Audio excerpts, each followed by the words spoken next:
네, 올해 우리 하나 교회 주제가 회복의 공동체인데요.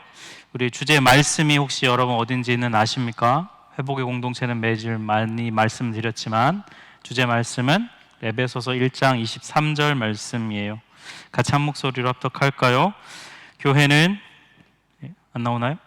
네, 나왔습니까? 함께 읽을까요? 교회는 그의 몸이니 만물 안에서 만물을 충만하게 하시는 이의 충만함이니라. 네, 이게 주제 말씀이에요. 여기 보시면 만물을 충만하게 하시는 이는 누구냐면 바로 하나님이시죠. 이 만물을 충만하게 한다는 뜻은 무슨 말이냐면 만물을 본래대로 회복한다는 말씀이에요. 하나님께서 선하게 창조하신 이 세상이 인간의 죄로 인해 망가졌는데 이 망가뜨린 건 인간이지만 그걸 회복하시는 분은 누구냐면 바로 하나님이신 것이죠. 그런데 하나님께서 이 회복의 사명을 누구에게 맡기셨냐면 교회에게 맡기셨다는 것입니다. 교회는 이 땅을 회복해가는 하나님의 베이스 캠프라고 볼 수 있어요. 교회가 이 역할을 할 수 있는 가장 중요한 이유가 뭐냐면 바로 하나님의 아들이신 예수가 교회의 머리이시기 때문입니다. 그래서 교회 주인 되신 예수로 인해서 교회는 이 땅에 회복의 일을 감당할 수 있어요. 그러니까 여러분, 이 말씀을 따르자면 우리가 이 세상을 살아가면서 망가진 우리의 삶과 이 세상이 회복되어 가는 것을 어떻게 경험할 수 있냐면 바로 교회를 통해서 회복할 수 있다는 것입니다. 교회를 통해 가능하다는 거예요. 그래서 올해 이 주제를 가지고 저희가 함께 기도하고 있어요. 2022년의 절반이 막 많이 지나가고 있는데 여러분, 올 한 해 나의 삶에 이런 회복이 있었다 라고 내놓을 것이 있다면 여러분, 무엇을 여러분 내놓으실 수 있으시겠어요? 누가 질문을 한다면 여러분 삶에, 당신 삶에 무엇이 회복되었습니까? 라고 질문한다면 여러분 뭘 내놓으실 수 있으시겠어요? 뭔가 막 생각나는 게 당장 없다면 여러분 그것이 바로 우리의 기도 제목이에요. 뭔가 하나님께서 분명히 일하고 계시거든요. 성경에 따르면 방금 우리 주제 말씀도 봤지만 하나님은 계속해서 이 세상을 회복하는 일을 하고 계십니다. 지금도 하고 계세요. 중요한 것은 우리가 그걸 잘 알지 못한다는 것입니다. 잘 깨닫지 못하고 캐치하지 못한다는 거예요. 그래서 마치 하나님이 뭘 회복하셨냐라고 질문하면 그게 뭔지 잘 모르는 이유는 우리가 캐치하지 잘 못하기 때문이에요. 하지만 하나님은 그 일을 여전히 해가고 계신다는 거예요. 또 한 가지는 하나님이 회복하시는 것을 알기는 아는데 내 성에 안 차는 경우들이 있지요. 뭔가 좀 더 많이, 좀 더 빨리 회복하셔야 될 것 같은데 좀 내 성에 차지 않으면 하나님이 회복을 하시는 것 같긴 한데 좀 내 성에 차지 않는 그런 경우도 있겠습니다. 그래서 여러분, 이럴 때 우리에게 필요한 게 뭐냐면 하나님을 신뢰하는 것이 필요해요. 내가 일하는 속도와 여러분 하나님이 일하는 속도가 다르면 그러면 하나님을 신뢰하는 것이 참 어려워요. 그때 정말 하나님께 우리의 삶을 맡기고 신뢰할 수 있는가? 이 질문에 우리가 그렇다라고 대답을 할 때에 우리는 하나님의 회복하심을 경험할 수 있어요. 아무튼 우리가 이번 한 주간 회복의 소망이라는 주제로 함께 저녁마다 함께 말씀 듣고 기도하는데요. 이 한 주간 우리가 이 기도를 할 수 있는 전제가 있습니다. 바로 두 가지인데 첫 번째는 뭐냐면 방금 전에 말씀드린 대로 하나님께서는 지금도 회복하고 계신다는 것입니다. 이 땅을 회복하고 계신다. 죄로 인해 망가진 이 세상을 다시 원래대로 회복해가는 일을 지금도 하고 계신다. 이게 중요한 전제입니다. 우리는 깨닫지 못하지만 하나님은 이 일을 행하고 계신다는 거예요. 또 두 번째 전제가 뭐냐면 회복은 하나님께 달려있다는 것입니다. 내가 애쓰고 수고하지만 결국 회복의 주권은 하나님께 있다. 이 두 가지 전제, 하나님은 지금 회복하고 계시고 그리고 이 회복의 주권은 하나님께 있다. 이 두 가지 전제를 가지고 우리가 이번 한 주간 기도로 나아갔으면 해요. 어제는 우리가 개인의 삶의 회복에 대해서 말씀을 나누었다면 오늘은 우리가 가정의 회복을 위해 말씀을 듣고 기도하려고 해요. 가정의 회복을 위해서 어떤 말씀을 나눌까 기도하고 생각하는 중에 하나님께서 요셉 본문에 대한 마음을 주셔서 함께 말씀을 좀 나누려고 합니다. 요셉은 우리가 아는 대로 야곱의 12명의 아들 중에 11번째 아들이에요. 야곱에게는 4명의 아내가 있었습니다. 그 중에서 가장 야곱이 사랑했던 아내는 바로 라헬이에요. 그리고 그 가장 사랑했던 라헬이 낳은 아들이 2명 있는데 그 중에 첫째가 요셉이고 둘째는 바로 막내 베냐민이죠. 아무튼 이 야곱의 12명 아들 중에서 야곱은 요셉을 가장 사랑했어요. 그 이유가 뭐냐면 야곱의 마음의 장자가 바로 이 요셉이었기 때문이에요. 실제 장자는 르우벤이지만 야곱이 가장 사랑한 여인이 낳은 첫 번째 아들이 바로 요셉이기 때문에 야곱의 마음의 장자였던 것이죠.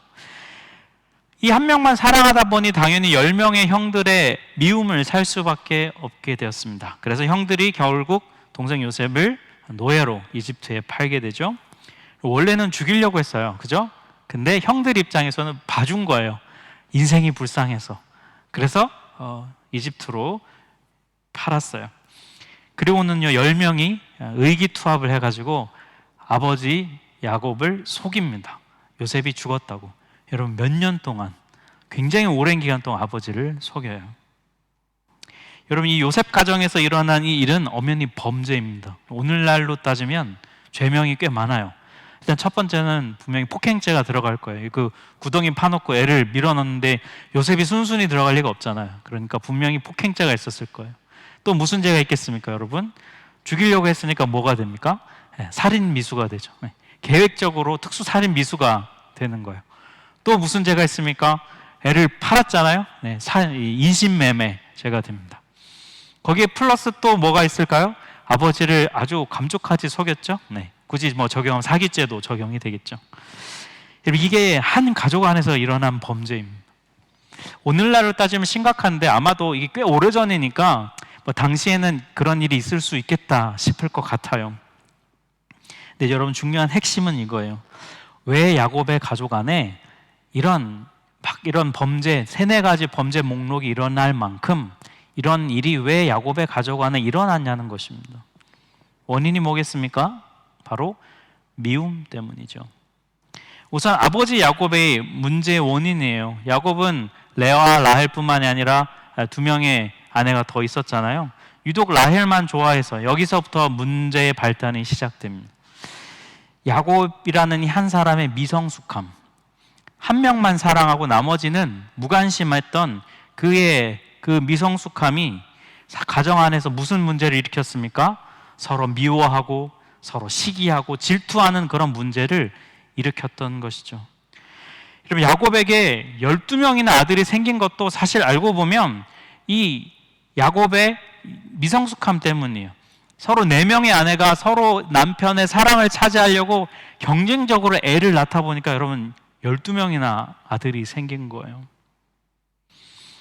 그러니까 여러분 잘 생각해 보시면 야곱의 아들들은요 어릴 때부터 서로 시기하고 질투하고 경쟁하고 한쪽만 사랑하고 미움이 가득한 그런 가정 배경 안에서 여러분 이 12명이 자랐어요.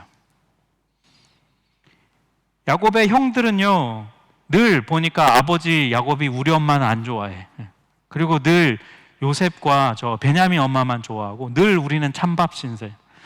이런 어릴 때부터 그렇게 자란 거예요. 그러니까 여러분 요셉의 형들이 그냥 충동적으로 그 요셉을 파는 게 아닙니다. 어릴 때부터 쭉 쌓여왔던 그 마음의 상함과 그 서러움이 폭발해서 요셉을 판 것이죠. 여러분 아버지가 얼마나 미우면 그 요셉이 죽었다고 그렇게 슬퍼하는 아버지를 두고 여러분 10년을 넘게 아버지를 속일 수 있겠어요? 멀쩡히 살아있는데. 이 굉장히 오래 쌓여온 것이죠. 그러다 보니까요 여러분 이 야곱의 12명의 아들 전부 다 사실은 피해자입니다. 일단 10명의 형들은 늘 비교당하고 무시당하고 아버지로부터 인정도 못 받고 늘 사랑도 못 받으면서 자랐으니 이들의 마음에 피해의식이 늘 있겠죠. 요셉 또한 알고 보면 피해자입니다. 미성숙한 아버지 때문에 자기 잘난 줄 알고 자기 혼자 잘난 맛에 막 어릴 때는 살잖아요.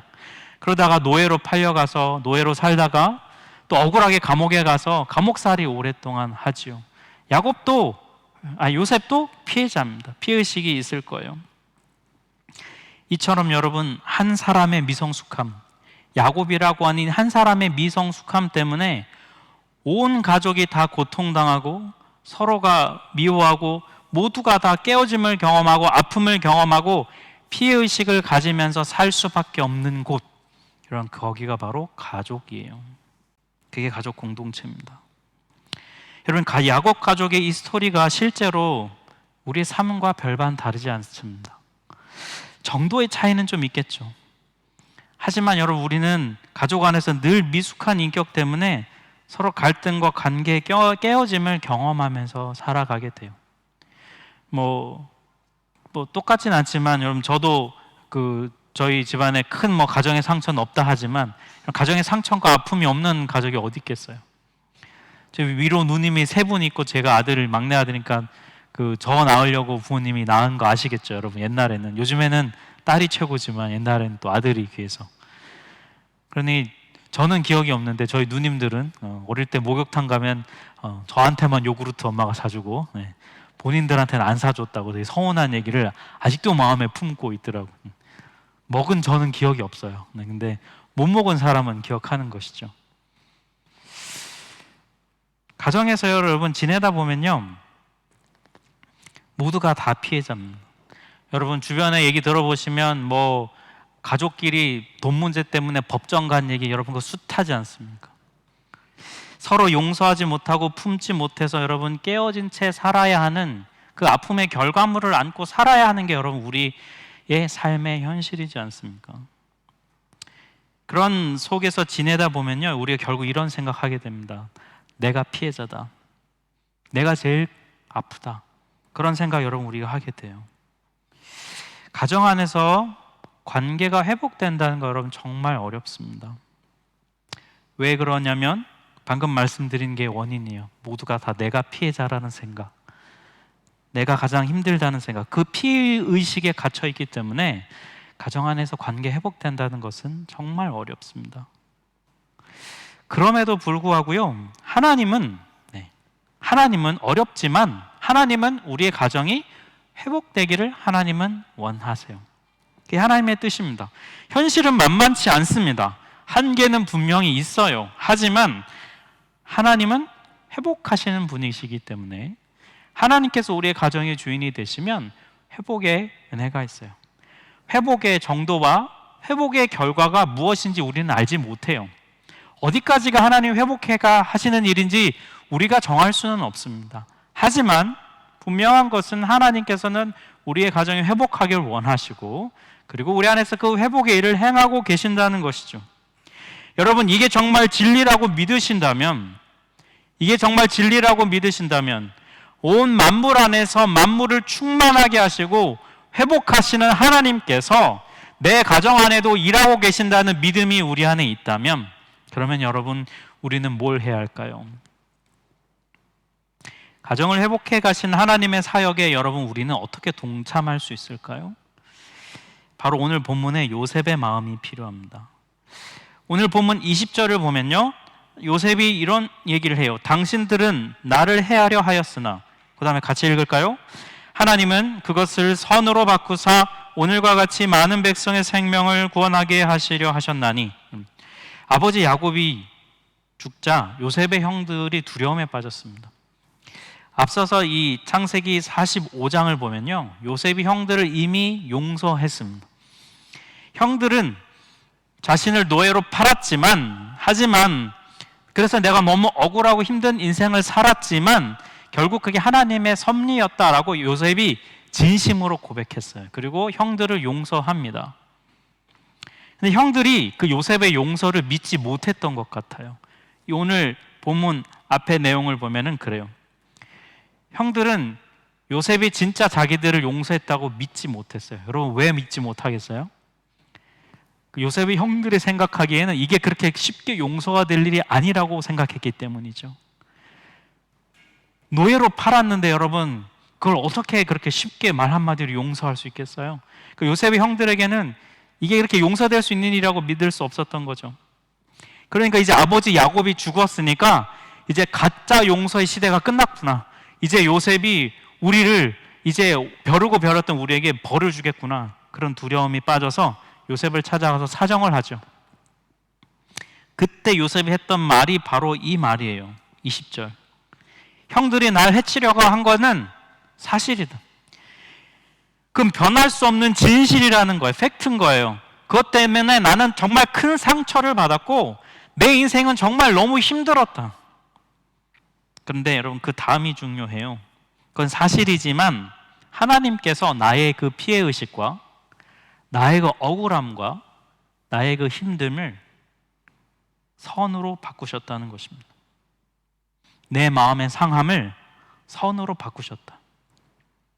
요셉의 이 고백에서 여러분, 우리가 뭘 알 수 있을까요?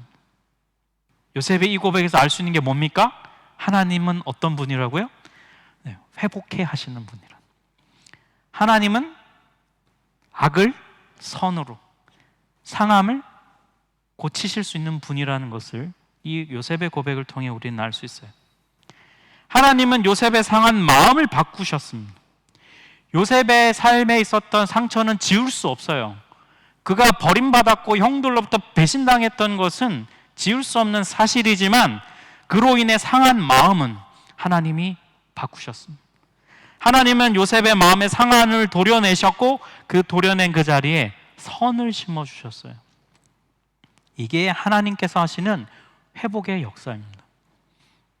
사랑하는 성도 여러분, 하나님이 회복해 하시면 우리의 상한 마음이 바뀔 수 있습니다. 아멘입니까, 여러분? 가정 안에서 상하고 찢긴 마음, 여러분, 없는 사람 누가 있어요? 모두가 다 그런 마음 갖고 살아요. 그러니까 그냥 다 그렇게 사는 거지 하고 여러분 살지 마세요. 그게 아니라 그렇지만 하나님은 그걸 고치실 수 있어요. 더 중요한 건 여러분, 거기서 멈추는 것이 아니라는 거예요. 그냥 요셉 자신의 마음만 치유받고 괜찮아진 게 아니고요, 하나님께서 요셉의 마음을 선으로 바꾸셨더니 그 다음에 무슨 일이 일어났냐면 그 가정에 구원을 행하신다는 거예요. 이어지는 21절 말씀, 이것도 요셉의 말인데 같이 한번 읽어볼까요? 당신들은 두려워하지 마소서. 내가 당신들과 당신들의 자녀를 기르리이다 하고 그들을 간곡한 말로 위로하였더라. 복수해야 정상일 것 같은데 요셉이 뭘 했냐면 위로했다는 것입니다. 하나님께서 요셉의 마음을 바꾸셨더니 복수가 당연한 세상의 논리에서 오히려 위로가 나왔다는 것이에요. 여러분, 이건 인간의 힘으로 불가능합니다. 여러분이 요셉이라면 용서할 수 있겠습니까? 못해요. 어떻게 하겠습니까? 불가능합니다. 할 수 없어요. 하나님의 회복해 하시는 능력이 우리 안에 역사하면, 우리의 마음이 바뀌면, 우리 안에 하나님이 선을 심어주시면 할 수 있다는 거예요.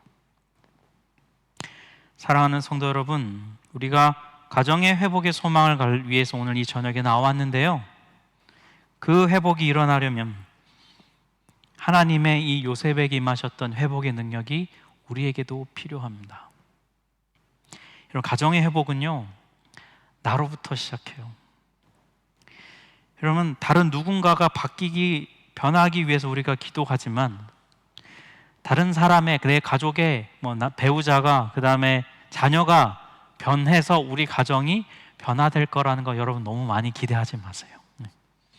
통계적으로 보면 그래서 가정이 변화되는 경우는 그리 많지 않습니다.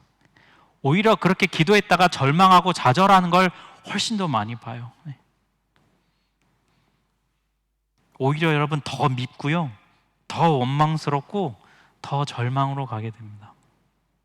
가정의 회복의 비전은 내가 받는 것입니다. 바로 요셉을 통해 요셉의 가정이 회복되어 간 것처럼 하나님은 그렇게 하세요. 내가 피해자라는 마음, 그 마음으로부터 벗어나서 그 마음을 버릴 때에 그것이 아무리 사실이라 할지라도, 그게 팩트라 할지라도 그 마음을 하나님께 드려서 하나님이 그 마음을 바꾸실 때에 하나님은 그런 나를 통해 회복의 능력을 가정 가운데 흘려 보내실 것입니다. 여러분 억울하신가요 혹시? 내 마음이 바꾸려니까 여러분 억울하신가요? 여러분 그렇지 않아요. 그게 바로 하나님을 경험하는 방법입니다. 여러분 내 마음을 고쳐주신다는데 여러분 왜 그걸 마다하겠어요? 여러분 우리 언제까지 피해의식에 갇혀서 그리고 그 분노와 복수의 마음에 갇혀서 여러분 그 미움을 버리지 못하고 그 미움에 갇혀서 언제까지 그 미움 때문에 평생 그 미움 마음을 놓지 않고 살아가겠습니까? 미움의 노예가 되어서 피해의식의 노예가 되어서 살아가기를 여러분 원하세요?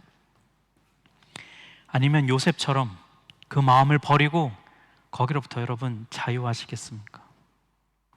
사랑하는 성도 여러분, 하나님은 오늘도 우리의 마음속에 일하시고 우리를 통해 회복의 역사가 우리의 가정에 흘러가기를 원하십니다. 그러니 사랑하는 여러분, 마음을 여십시오. 성령님께 상한 마음과 피해의식과 원망과 미움의 마음을 드리십시오. 상하고 찢긴 마음을 드리면 회복해 하신 하나님은 성령을 통해 그것을 선으로 바꾸십니다. 그래서 복수하는 자가 아니라 오늘 본문의 요셉과 같이 복수할 타이밍에 오히려 위로하는 자가 되게 하세요. 그래서 우리를 통해 다른 자들이 그 은혜를 누리게 하십니다. 이게 하나님의 비전이에요. 오늘 본문 19절에서 요셉이 이런 말 하죠. 두려워하는 형들에게 이렇게 말합니다. 내가 하나님을 대신하리까? 그럼 우리는 하나님이 아닙니다. 우리는 복수하는 자가 아니에요. 갚으시는 분은 하나님이십니다. 그러니 여러분, 우리가 하나님을 대신할 수 없습니다. 우리가 회복해 할 수 없어요. 우리가 고칠 수 없습니다. 그러나 우리가 바꿀 수 없지만, 그러나 우리가 복수하려는 마음, 피해의식과 원망을 내려놓을 때 하나님께서 우리를 통해 회복해 하십니다. 여러분 가정의 회복을 원하시나요? 여러분이 꿈꾸시는 가정의 회복의 그림이 무엇인지 알지 못하지만 그 그림마저 하나님께 맡기십시오. 그리고 나를 통해 회복의 일을 하시는 하나님께 그거를 내어 맡기십시오. 회복의 능력의 주관자 되신 하나님 앞에 우리 좀 겸손했으면 좋겠습니다. 내가 하나님을 대신하리까라는 이 요셉의 고백이 우리의 고백이 되었으면 좋겠어요. 악을 선으로 바꾸시는 그 하나님을 경험하시고 구하십시다. 그래서 요셉을 통해 그 가족의 구원이 임했던 것처럼 나를 통해서 회복하시는 하나님의 은혜가 내 마음에 그리고 내 가정에 임하기를 우리 함께 이 저녁에 구하며 기도로 나아가도록 하겠습니다. 우리 같이 찬양